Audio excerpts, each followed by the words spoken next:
sa unti mong kaalaman kasi kilala mo lang ako sa pangalan, hindi sa galawan. Pinanganak akong mahirap, hindi ako pinalad makapagpus ng pag-aaral, kaya binawi ko na lang sa sipag at diskarte sa buhay. Oo, wala akong pinag-aralan, pero kaya kong kumita sa lansangan na hindi mo makukuha sa taas ng iyong pinag-aralan.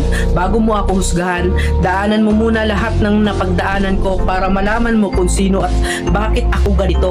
Huwag mo husgahan ng isang tao dahil sa natapos niya, dahil minsan kahit yung mga taong hindi man humahawak ng diploma, daig pa nila yung nakagraduate ng may corona. Bawat tao may kanya-kanyang kwento sa buhay, kaya bago mo sila husgahan, alamin mo muna ang kanilang pagkatao at tingnan mo muna ang sarili mo, baka malala ka pa sa tinitira mo.